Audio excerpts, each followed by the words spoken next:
2, 1. Today I'm going to talk a little bit about vertical asymptotes, horizontal asymptotes, x-intercepts, and y-intercepts. And we're going to get that all from this one single problem. Now, what I like to do is dissect the problem. After you understand them, you'll be able to just look at that and be able to rattle everything right off. This is a very simple problem, but what I'm going to do is dissect it and pull it apart so that you can get a good visual. So what we're going to do, as you can see, g of x equals 3x plus 4 over x plus 9. So here's what we're going to do. We're going to start by pulling it apart, putting 3x plus 4 in brown.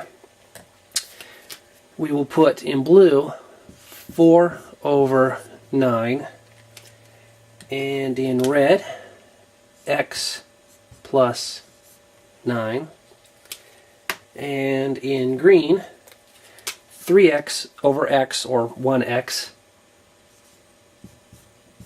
If you're to this point in algebra, you probably already know that that's representative of 1.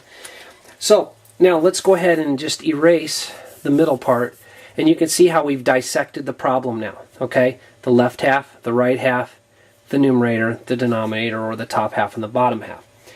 Each one of these is representative of the vertical, the horizontal, the x, and the y.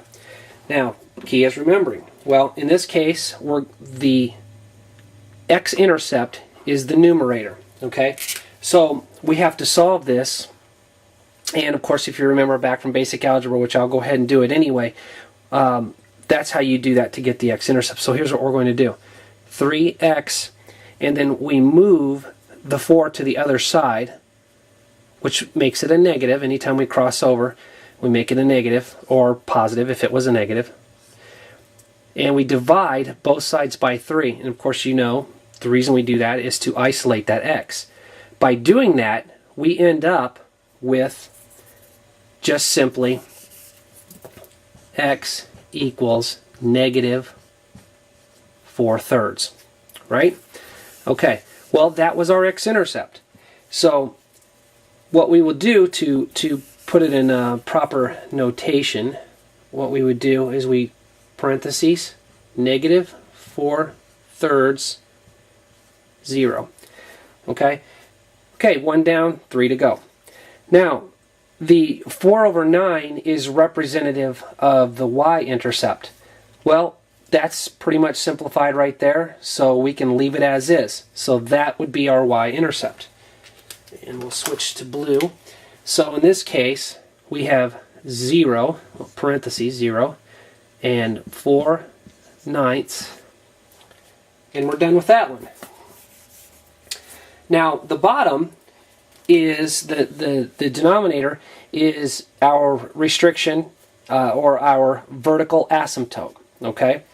Now again, we want to zero this out. So we have to find what x is to make that 0. Well, I mean, most of us, I would hope by this point could notice that it's just negative 9. So in this case, our vertical asymptote is negative 9. And again, as I said, that's our restriction. X cannot equal 9 because it is not included on the line. Now, finally, our last one. We only have one left. That would be our horizontal asymptote. Now, again, by this point, you should have probably gotten here, and you should know that if the degrees are the same, in this case, they are. Then it's a horizontal line. So we do 3x over x, which would equal 3. So our answers, our vertical asymptote is x equals negative 9. Horizontal is 3. And our x-intercept is negative 4/3, 0. And our y-intercept is 0, 4/9. Hopefully that will help you. By dissecting, it's really nice. You can kind of break it down and see one thing at a time, and you don't get overwhelmed by it.